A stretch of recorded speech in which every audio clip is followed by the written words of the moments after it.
I have a son. His name is Michael Drennen II, and he played for Dublin Kaufman High School, and he finished his high school career. He had 42 Division I offers, like Ohio State, Alabama, and all that. And I would have parents come to me all the time, like, "Why my son doing this? Why my son got that? Why my son got this?" I would say, let your kid run their own race. God, every kid's path is different. Just because my son had early success, he got his first offer in the 8th grade, doesn't mean that's going to happen for your son or the next kid or the next kid after that. Don't put those high expectations on your kid. Like I said, God has a different path for each kid.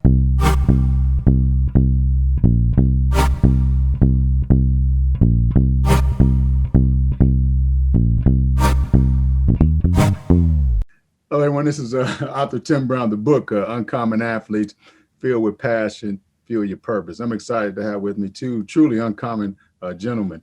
Derick Alexander, they call him DA. And then down in the bottom there, that's our good buddy Mike. These young men have done a great job in bringing up a generation of student athletes in Columbus, Ohio, who are not just good athletes, but great people, great students. And you can tell that by the fact that these young men have done well at the high school level, done well at the collegiate level, but also at the professional level as well, and also are doing well in the community as well. And these guys can look back over that. So I want to just thank you guys for being part of the show. You guys want to introduce yourself real quick? Thank you for having us. Thank you. Mike, so I'm Derick Alexander. I'm the owner of H.O.P.E Fitness Academy and Skill Development University. I'm a local guy, so I grew up on the west side of Columbus, Hilltop area. Graduated from Grove City High School. Played some ball at a Capital. I guess I was I was decent. I heard I was pretty good. I had a chance to go overseas and play professionally in Italy for 2 years. Oh, great. How about you, Mike? Michael Drennen. I grew up on the west side of Columbus, born and raised Hilltop. I went to West High School, played high school basketball at West, and finished my career at Briggs High School. And after that, I just been working, you know what I'm saying, helping DA with H.O.P.E Fitness and Skill Development University. Great. That's awesome. Growing up, can you guys talk a little bit about sports and where did you find that passion for sports? I know growing up on the Hilltop, sports was probably big, but when did you personally decide that, hey, this is what I love to do, this is what I want to do? Me personally, growing up on the Hilltop, I'm 47 years old, and everybody was playing sports. You was playing football, basketball, and back at Highland Elementary, that was one of the main places to go. It was a game called Smear to Queer. That was football. Yeah. And I remember one time I was playing, and I got cracked. Tackle football, like woo! And after that, it was over. No more football. So after that, you know what I mean? People were still playing basketball. Everybody at the playground playing basketball. And I remember I was like 9 years old, and I remember watching. I was at my aunt's house. She lived on South Wheatland, and all she kept saying I was 5 years old. She was like, "That's the Birdman. That's the Birdman," and it was Larry Bird. I noticed that as I got like 2 years later, and ever since then I just love basketball. So I just played basketball, man. Good. That's what gave me that love for basketball. I loved basketball back then. That's awesome. What about you, Derick? My mom was a big sports fan herself. So, she knew, I guess I had some talent. And I had a neighbor, his name was Don Henley. He coached the Hilltop Cowboys, man. So Don used to take me to practice every day. You know what I mean? So, it was a passion. I love sports. I love playing. I love football. It's my life. Like I said, it used to be my life. I love it. Yeah, that's good. I'm glad you mentioned that about coaches. For you guys, who were some of the coaches that had an influence in your life, and what were some of those things you kind of learned from those coaches that you use today? That's a good one. One of the biggest influence coaches in my life, it wasn't in high school. Well, one was in high school, but the main mentor in my life was Keith Neal, man. He was like a big influence. He's like a father figure. Like, we had little teams. It was called J. Ashburn Youth Center, called Kalunga. He called our team Kalunga. We used to go travel and play other rec centers and stuff. And he taught us how to respect, and you know what I mean, and just how to be a man. Period. Keith Neal was a big, like I said, he was a father figure to everybody in the neighborhood. He taught us a lot. That's good. What about for me, I'm gonna go back to Don Henley again. Don, man, he was a a big part of like my early success. About just trying to kind of showing me the way. Donnie would take me and another kid to games, like the Browns games, and his nephew was Terry Glenn. So we used to go to see him play for the Patriots, and you know what I mean, and different things. So it was, like I said, just it's a great experience, man. That he taught me, kind of gave me like hope that look, I want to make it there one day. Yeah, that's good. That's good. Sounds like you guys were touched by quite a few people in your life to help you to do what you do today. So what's the vision behind the H.O.P.E Fitness Academy? I see you got Hope Boys. I know that's an acronym. Can you tell us what does that acronym stand for? What's the Hope Boys? So Hope is higher our potential every day, right? And we kind of let the kids pick it out. As we worked out, we started out at Briggs High School, and we'll take kids there and just train them for free, and just kind of get kids off the streets. You know what I mean? Doing something positive, and the kids just kept saying, man, we want to higher our potential. You know what I mean? Like, let's get better. So when Obama, was in office, the hope was a big deal. So it was kind of like, let's show hope to the community, and that's what we want to bring back to the West Side. Yeah, right. We know we need that today. Mike, your role in the H.O.P.E Fitness Academy. What is your role in the Fitness Academy? I would say more like a mentor. Like, for some reason, the kids just gravitate me. They tell me all the time, man, that's your calling. Kids, they gravitate me. So they come to me, they talk to me about whatever. They open up to me about whatever. Like, every now and then I'll go help DA, do a little training thing. But more so, I'm like more of a hype man. Like, like I said, mentor kids and make the kids laugh. And, that's just me. I'm 47, but, I got the spirit inside of me is young still. So they just gravitate me, and I'm just real energetic. Yeah, I think he's downplaying his role. He really is. like there is no hope without Mike Drennen. Because he does the extra stuff that, as a married man, that, I have kids, different things I really can't do. I can't be on the phone all night, 2 a.m, talking to these kids about what's going on in life, but Mike can, you know what I mean? And he does it well. So Mike is more like that player personnel, you know what I mean? So anything they need, they talk about if they're going through life, whether it's Bible study, praying with them, he's the one. He does an amazing job. Right. And that's what I like the focus of the academy, that is more than just coming in, training, getting bigger, stronger, faster. It's that other side that's just as important. That mental side was just as important. Right. Somebody they can call on and talk to. Because the reality is, for a lot of young men and that you're working with, they don't have that male figure in their life. Just being perfectly honest, And so just seeing some positive men, and positive men they know they can count on. They know they can find you, that you're going to be consistent in their life. And that's so important to young guys today. So as we think about that, the athletes you've had come through that facility, I know you had a bunch of them come through. What makes an athlete uncommon? What are those things that makes an athlete come uncommon? It kind of stands out from others. What have you seen in that? What have you guys seen in that? So for me, uncommon athletes, ones that do the small things right? So being respectful, you know what I mean? Doing things that are the right things to do when no one's watching. You know what I mean? Like, it's not about doing it when everybody sees you, but doing it, being thankful to the lunch lady. You know what I mean? That makes you uncommon, man, because you get some of these kids that get the big head and they think that the popularity and the status makes you who you are, but it's not. It's about allowing God to work through you. You know what I mean? So, God's going to ordain your path, right? And when you're a good person and you do the things right, everything else is going to just fall in place. Right. Now, for you, what do you see in a guy that separates him out? Because DA's got him in there working hard, and you have a lot of contact with him outside of the facility. Right. So what is it about those guys that make them uncommon? I'm big on respect. You know what I'm saying? I was like, growing up in my generation, you had to have respect. You had no respect, you get your butt beat. So I'm big on respect. And I love it when, you can tell a kid that, not just do something while we're working out, but just, like DA said, the extra things. Okay, yes, sir, I'll go do that. I'm big on that. To me, that sets them apart. Because a lot of kids nowadays, they don't have respect at all. They'll back talk you in a minute. So that right there sets it apart for me. Yeah, I think that's a big one, that whole respect thing.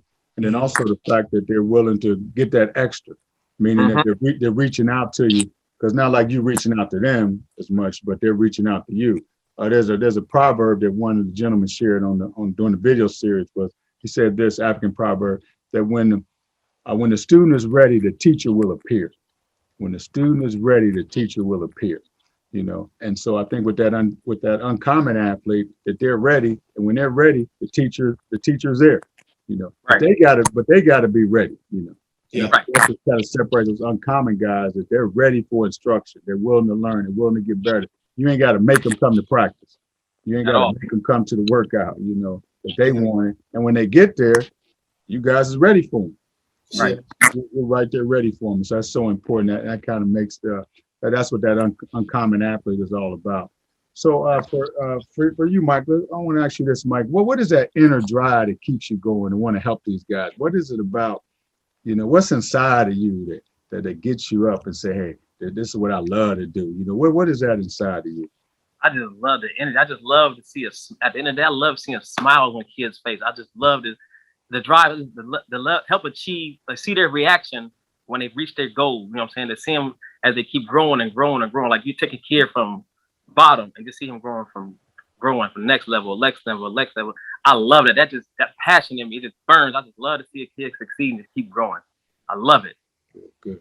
DA, what about you? What is it about when you see a guy, especially for you being that trainer, when you see a guy take that next step, what is that feeling like, man? Yeah, man, listen, I think that's what kind of keeps us going is that feeling to see that kid put the extra work in, you know what I mean? Because, people have different ways to train, right? Everybody has their own kind of like method, it's kind of all in the same wheel, but you have your own method, I think. And the way we do it is a lot of mental. So, the stuff we do is going to kind of break you mentally, you know what I mean? That, to like build you back up. So, see a kid go from not being able to push a sled, but then pull a sled and push a sled, you know what I mean? Like, and just get better and get stronger, get faster, man, it's beautiful. And that's what kind of like I tell them all the time, I gotta have a long day. When I get there and they give me that energy, man, I'm up. I'm up. I'm turned up. Yeah, that's good stuff. D, I know you're also into the physical part. Can you talk about, I think for our audience, about how important nutrition is, how important that part of the training is? I think we missed that a little bit. Can you talk about that? Definitely. So as an athlete, you got to put the right things in your body. You know what I mean? So, if you want to be, especially a kid that says, hey, look, I want to go to the next level, I want to play collegiate football. These guys are taking care of their body as far as the rest, as far as, eating the right fruits and vegetables, not just junk food, not just greasy food, fried foods. So, making sure that you have the right carbs to give you energy, right? Make sure that you have the right vegetables that, in the right proteins. So diet is huge when it comes to gaining size and muscle. So yeah, you got to have it, as well as when you're playing in games.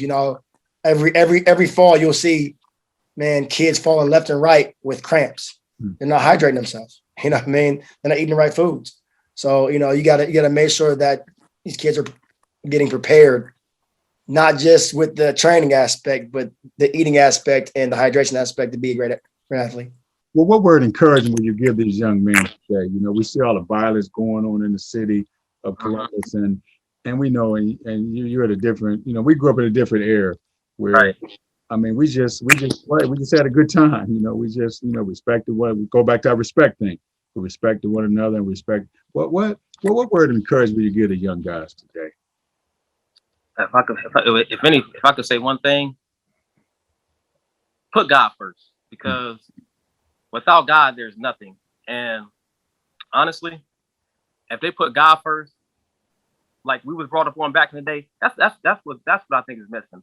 Mm-hmm. When I was brought up, parents, at least a lot of families on the hilltop areas, your parents, you was in church, you was at the Bible study bus, vacation Bible school, you was on that bus, you was going to church. And I would tell kids, seek God first. And once they got God in their life, they would look at things totally different. So that would be my biggest thing. Seek God first and respect one another. Yeah. And I think a lot of these things will change. That's good. Yeah, that's real good because I think as well, a lot of that would change. And with the Bible, then you can have some hope. You can have some real hope, you know. And that's on that shirt there. We have an acronym that I use for hope, and the H is for knowing that help is on the way. You know, God has forgot, help is on the way. And then the O is just for opportunities. You got to look at there's so many opportunities for young people today. You just got to see them. And then there's possibilities, you know, the possibility to get to that next level, to do greater things.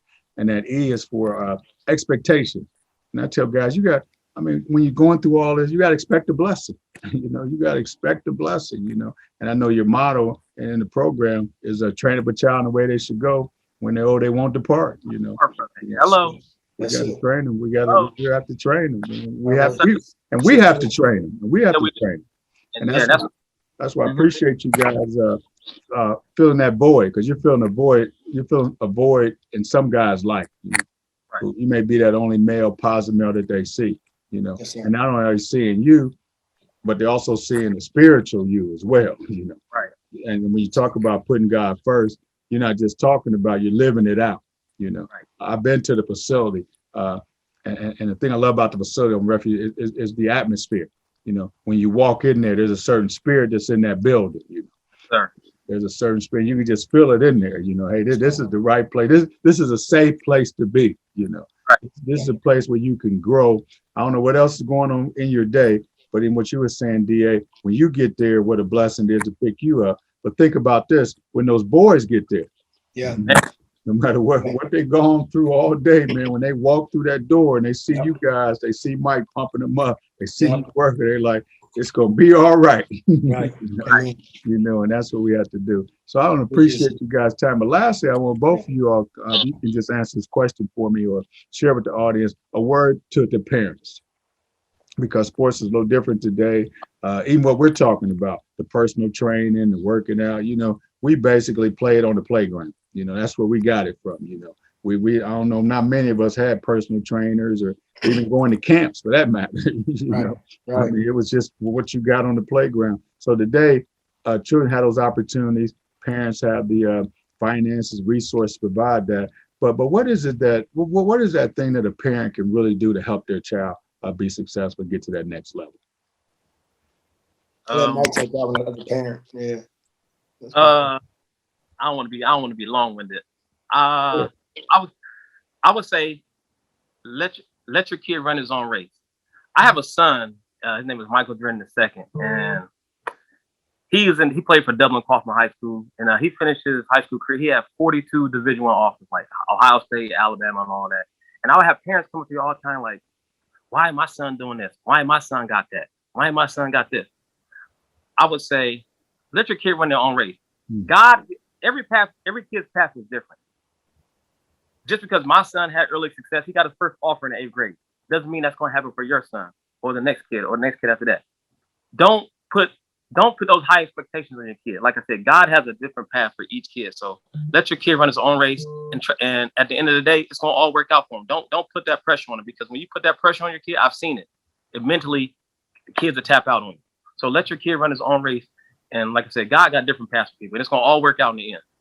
Just let him keep on working and keep on grinding, and it's all, like I said, it's all going to work out. Wow, that's well said, man. Well said. I wanted to say something, but I don't want to mess that up. Yeah, that was good there. That was great there. Let your child run their own race. Yeah, that's good word. That's good word. That's different for every kid. You'll be surprised how much pressure a lot of these parents put on their kids. I mean, just because they see the next kid being successful or early and out the gate like that. Yeah, right. Yeah, I see all the time. That's a burden. Well, DA, before we wrap up, could you give the audience and parents and players some information, how they can get in touch with you and how they can become a part of Hope Fit? Yeah, so we have our website. You can visit www.hopefit.org. Through there, you can reach us through email. You can reach us through Instagram, HopeFit_. And you know, shout us out, talk to us. Like I said, we're here for everybody. So it ain't just about football, or you know what I mean. It's about life. I got plenty of parents that bring kids and may just not be doing anything. You know what I mean? It's just kind of, you know, just lazy with life. So they bring them just to get some hope. So don't just. I get so many people that think it's all about football players, and it's not. Yeah. That's good. Well, I want to thank you guys for your time, man. This has been a great conversation. And I want to applaud you and thank you for answering the call, you know, and I know God had a call on your life. He spoke to both of your hearts, you know, Yes, sir. to do this. And I'm just excited when guys answer the call, you know, when they use their gifts and talents to God's glory. And I'm excited about the partnership, you know. And I know when I talked to DA, he said, well, I'm gonna get on here, but you gotta get Mike on here as well. You know? Yeah. And I can see why, you know, I can see why. And that's how God brings us together, you know, that's how God brings us together for his good, you know, for his good. And the Bible says all things work together for the good of the Lord. All according to his purpose now. You know? Amen. And I know God's brought y'all together for his purpose, not your purpose, Yes, for sir. his purpose. And I want to pray that you guys will continue to have great success.